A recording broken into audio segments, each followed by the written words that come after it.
ये आकाशवाणी है। अब आप विशाल शर्मा से संसद में इस सप्ताह हुई कार्यवाही की समीक्षा सुनिए। लेखक हैं पीटीआई भाषा के अविनाश। संसद के बजट सत्र का ये तीसरा सप्ताह था और शुक्रवार को इसका पहला चरण संपन्न हो गया तथा लोकसभा और राज्यसभा को 9 मार्च तक के लिए स्थगित कर दिया गया। संसद का बजट सत्र 28 जनवरी को लोकसभा और राज्यसभा की संयुक्त बैठक में राष्ट्रपति अभिभाषण के साथ शुरू हुआ था। 1 फरवरी को वित्त मंत्री निर्मला सीतारामन ने लोकसभा में बजट पेश किया। इस सप्ताह दोनों सदनों में बजट पर चर्चा हुई और वित्त मंत्री निर्मला सीतारामन ने दोनों सदनों में चर्चा का जवाब दिया। इसी हफ्ते दोनों सदनों ने औद्योगिक संबंध संहिता संशोधन विधेयक को संक्षिप्त चर्चा के बाद पारित कर दिया। इस सप्ताह सोमवार को भी लोकसभा में पिछले सप्ताह की तरह गतिरोध बना रहा और विपक्ष के हंगामे के चलते केंद्रीय बजट पर चर्चा नहीं हो सकी। नेता प्रतिपक्ष राहुल गांधी को बजट के अलावा अन्य किसी विषय पर आसन से बोलने की अनुमति नहीं मिलने पर कांग्रेस सदस्यों ने हंगामा किया, जिसके कारण सदन की बैठक 2 बार के स्थगन के बाद दिन भर के लिए स्थगित कर दी गई।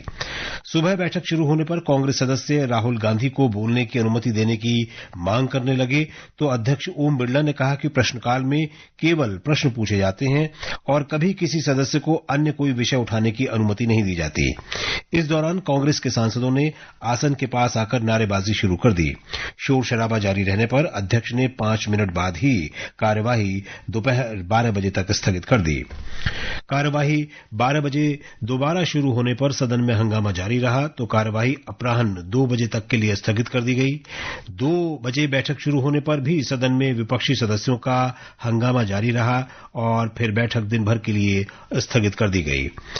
उधर राज्यसभा में आम बजट 2026-27 पर चर्चा शुरू हुई, जिसमें विपक्ष ने जहां एक और सरकार पर बजट में मात्र खोखली घोषणाएं करने और रोजगार जैसी चुनौतियों पर ध्यान नहीं दिए जाने का आरोप लगाया, वहीं सत्ता पक्ष ने कहा कि सरकार ने बजट में पूंजीगत व्यय को बढ़ाकर अर्थव्यवस्था को गति दी है।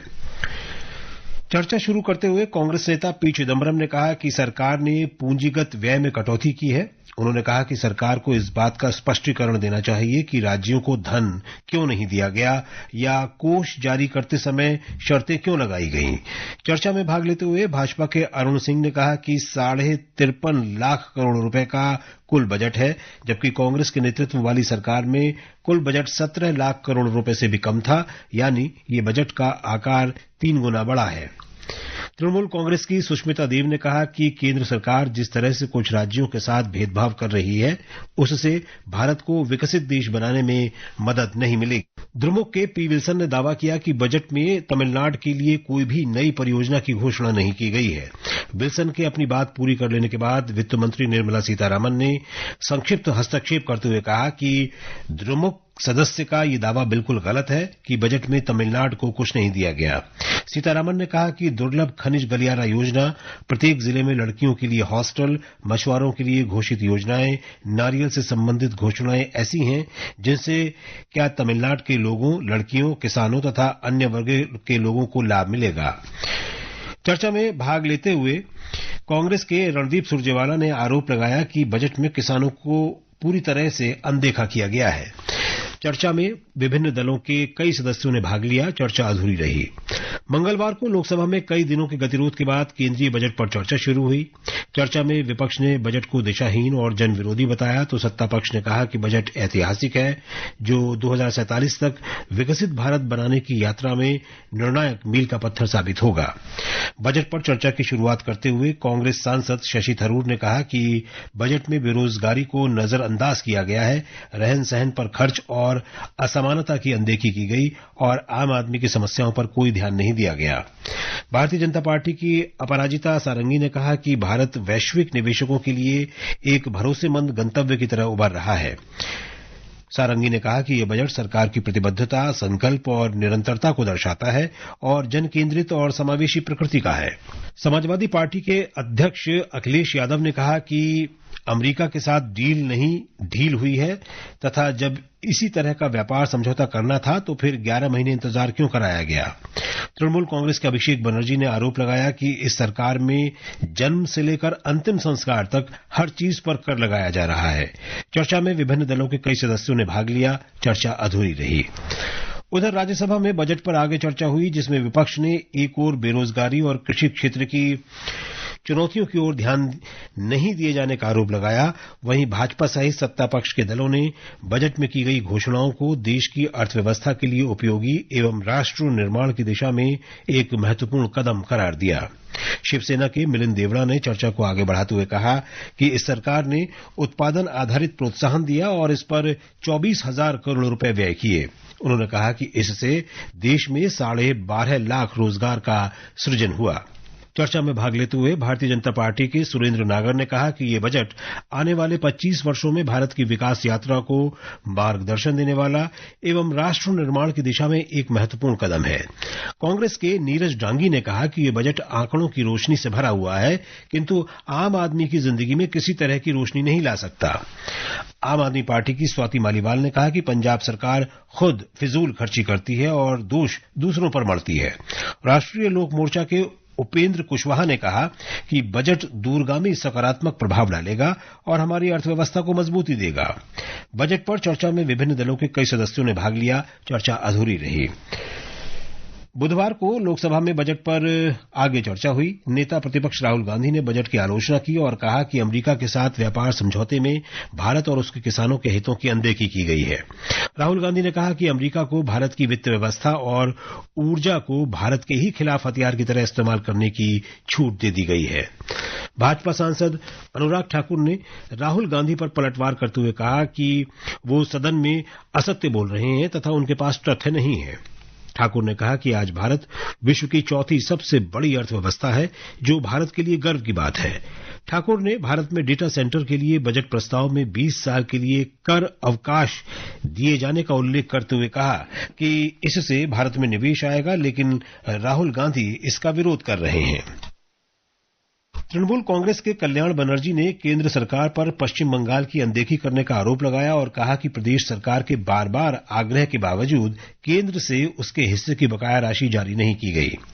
वित्त मंत्री निर्मला सीतारामन ने चर्चा का जवाब देते हुए कहा कि वर्ष 2026-27 के लिए कुल 53 लाख करोड़ रुपए से अधिक के व्यय का प्रस्ताव किया गया है। वित्त मंत्री ने कहा कि केंद्र से अलग अलग कर संग्रह के रूप में 25 लाख करोड़ रुपए से अधिक राज्यों के पास जाएगा। उन्होंने बताया कि वित्त आयोग के अध्ययन के बाद कहा गया है कि केंद्र से राज्य सरकारों को जो पैसा जाना है वो ठीक ढंग से गया है। सीतारामन ने कहा कि कृषि क्षेत्र में डिजिटल योगदान को लेकर पूरा समर्थन दिया जाएगा। उन्होंने कहा कि कई परेशानियों के बावजूद किसान कृषि क्षेत्र में देश को आत्मनिर्भर बना रहे। वित्त मंत्री ने कहा कि ये बजट 2026 से लेकर 2050 तक के कई विषयों को समाहित करता है। इसमें इसलिए कई दीर्घकालिक निवेश हैं। उधर राज्यसभा में भी बजट पर चर्चा जारी रही। चर्चा में विपक्ष ने बजट में बेरोजगारी सहित महत्वपूर्ण क्षेत्रों के लिए कारगर घोषणा नहीं है और भारत अमेरिका व्यापार समझौते को देखते हुए एक पूरक बजट लाने का सुझाव दिया। वहीं सत्ता पक्ष ने दावा किया कि बजट विकसित भारत के लक्ष्य को हासिल करने की दिशा में उठाया गया एक महत्वपूर्ण कदम है। चर्चा में भाग लेते हुए पूर्व प्रधानमंत्री एचडी देवेगौड़ा ने सरकार को सुझाव दिया कि अकेले विकास से काम नहीं चलेगा और नीति बनाते समय रोजगार को केंद्र में रखा जाना चाहिए। उन्होंने कहा कि कराधान को सरल बनाया जाना स्वागत योग्य है, किंतु कर नियमों का अनुपालन भी उतना ही महत्वपूर्ण है। चर्चा में भाग लेते हुए कांग्रेस के राजीव शुक्ला ने कहा कि भारत अमेरिका व्यापार समझौते के बाद की परिस्थिति को ध्यान में रखते हुए सरकार को पूरक या संशोधित बजट पेश करना चाहिए। तृणमूल कांग्रेस के साकेत गोखले ने बजट की आलोचना करते हुए कहा कि पहले बजट नीति उन्मुख होते थे, अब व्यक्तित्व उन्मुख हैं। भाजपा की कविता पाटीदार ने कहा कि वित्त मंत्री निर्मला सीतारामन ने लगातार 9 बार बजट बनाकर एक कीर्तिमान बनाया है, जो महिला सशक्तिकरण की दिशा में एक महत्वपूर्ण कदम है। चर्चा में विभिन्न दलों के कई सदस्यों ने भाग लिया, चर्चा अधूरी रही। बृहस्पतिवार को लोकसभा ने औद्योगिक संबंध संहिता संशोधन विधेयक 2026 को चर्चा के बाद पारित कर दिया। बाद में संक्षिप्त चर्चा के बाद इस विधेयक को राज्यसभा ने भी पारित कर दिया। इसके साथ ही इस विधेयक को संसद से मंजूरी मिल गई। लोकसभा में श्रम मंत्री मनसुख मांडविया ने विधेयक पर चर्चा का जवाब देते हुए कहा कि सरकार द्वारा श्रमिकों के लिए वेतन की एक निश्चित सीमा तय की जाएगी, जिससे नीचे कोई राज्य मजदूरी तय नहीं कर सकता। उनका कहना था कि श्रम संहिता में ये सुनिश्चित किया गया है कि सभी श्रमिकों को तय मानदेय मिले तथा पुरुष और महिलाओं का वेतन समान हो। विधेयक पर चर्चा में भाग लेते हुए विपक्ष ने इसे उद्योगों के हित वाला तथा श्रमिक क्षेत्र के लिए असुरक्षा पैदा करने वाला कदम बताया। वहीं भाजपा ने कहा कि इसका मकसद श्रमिक सुधारों को लागू करते हुए सभी पक्षों के हितों की रक्षा करना है। विधेयक पर चर्चा की शुरुआत करते हुए कांग्रेस सांसद के सुरेश ने कहा कि ये विधेयक सुधार वाला नहीं बल्कि पीछे लौटाने वाला है और इसका उद्देश्य क्रमबद्ध तरीके से पूर्ववर्ती यूपीए सरकार के समय के श्रमिक सुरक्षा सुधारों को समाप्त करना है। चर्चा में भाग लेते हुए शिवसेना यूबीटी के सांसद अरविंद सावंत ने कहा कि देश में बड़ी संख्या में कर्मचारी अनुबंध व्यवस्था के तहत काम कर रहे हैं और उन्हें स्थायी नहीं किए जाने की वजह से उनमें असुरक्षा की भावना रहती है। भारतीय जनता पार्टी के सदस्य दर्शन सिंह चौधरी ने कहा कि इस संहिता का मकसद प्रगतिशील श्रमिक सुधारों को लागू करते हुए कर्मचारियों समेत सभी पक्षों के हितों की रक्षा करना है। तृणमूल कांग्रेस के कल्याण बनर्जी ने भी विधेयक का विरोध करते हुए कहा कि इस संहिता के आने से मुख्य कानून के प्रभाव ही समाप्त हो गए हैं। भाकपा माले लिबरेशन के सांसद सुदामा प्रसाद ने कहा कि इस विधेयक को वापस लिया जाना चाहिए क्योंकि ये मजदूर विरोधी है। भाजपा के जगदम्बिका पाल ने कहा कि ये संशोधन विधेयक देश के श्रमिकों के हक में है तथा श्रम की गरिमा बनाए रखने के लिए लाया गया है। लोकसभा ने उसी दिन विकसित भारत शिक्षा अधिष्ठान विधेयक 2025 और जन विश्वास प्रावधान संशोधन विधेयक 2025 का अध्ययन करने वाली संसदीय समितियों के कार्यकाल बढ़ा दिए। उच्च शिक्षा के लिए एकल नियामक बनाने का प्रस्ताव करने वाले विकसित भारत शिक्षा अधिष्ठान विधेयक की गहन समीक्षा के लिए गठित संयुक्त समिति की अध्यक्ष और भारतीय जनता पार्टी की सदस्य डी पुरंदरेश्वरी ने सदन में प्रस्ताव रखा कि समिति का कार्यकाल इस वर्ष मानसून सत्र के अंतिम सप्ताह के पहले दिन तक बढ़ाया जाए। वहीं जन विश्वास उपबंधों का संशोधन विधेयक 2025 के अध्ययन के लिए गठित प्रवर समिति की सदस्य और भाजपा सांसद मालविका देवी ने समिति का कार्यकाल इस वर्ष 13 मार्च तक बढ़ाने का प्रस्ताव सदन में रखा। उधर राज्यसभा में वित्त मंत्री निर्मला सीतारमण ने आम बजट 2026-27 पर चर्चा का जवाब दिया। चर्चा का जवाब देते हुए वित्त मंत्री ने कहा कि वर्तमान वैश्विक स्थिति के विपरीत भारत में जीडीपी विकास दर अधिक और मुद्रास्फीति कम है, जो एक दुर्लभ स्थिति है तथा देश की अर्थव्यवस्था को कमजोर बताने वाले दरअसल देश के उन सभी लोगों का मजाक बना रहे हैं जिनके कारण ये उपलब्धि हासिल हो पाई है। वित्त मंत्री ने कहा कि ये दुर्लभ स्थिति समय पर लिए गए विस्तृत निर्णयों और कदमों तथा सतत विकास का परिणाम है। उन्होंने कहा कि हमारा लक्ष्य विकसित भारत है और इसी पृष्ठभूमि में ये बजट तैयार किया गया है। वित्त मंत्री ने कहा कि सरकार ने इस बात को भी ध्यान में रखा है कि भारत के लोग भी अपने अपने क्षेत्रों में आत्मनिर्भर बन सकें। उन्होंने कहा कि इसके लिए जीवन यापन की सरलता, रोजगार सृजन में सहयोग, कृषि उत्पादकता में वृद्धि, परिवारों की क्रय शक्ति को बढ़ाने पर ध्यान दिया गया है। चर्चा में भाग लेते हुए सामाजिक न्याय और अधिकारिता राज्य मंत्री रामदास अठावले ने इसे एक सशक्त बजट बताते हुए कहा कि इसके जरिए गरीबों, किसानों, आदिवासियों सहित विभिन्न वर्गों के लोगों को मदद दी गई है। वित्त मंत्री निर्मला सीतारमण के जवाब के बाद उच्च सदन में औद्योगिक संबंध संहिता संशोधन विधेयक 2026 पर संक्षिप्त चर्चा हुई। संक्षिप्त चर्चा का केंद्रीय श्रम मंत्री मनसुख मांडविया द्वारा जवाब दिए जाने के बाद इसे ध्वनिमत से पारित कर दिया गया। हालांकि श्रम मंत्री के जवाब से पहले ही श्रम संहिता के प्रावधानों का विरोध करते हुए कांग्रेस सहित कई विपक्षी दलों ने सदन से वॉकआउट किया। शुक्रवार को लोकसभा की कार्रवाई शुरू होने पर पीठासीन सभापति संध्या राय ने पूर्व सांसद भगवान दास राठौड़ के निधन की सूचना प्रदान सदन को दी और सदस्यों ने कुछ पल मौन रखकर दिवंगत पूर्व सदस्य को श्रद्धांजलि दी।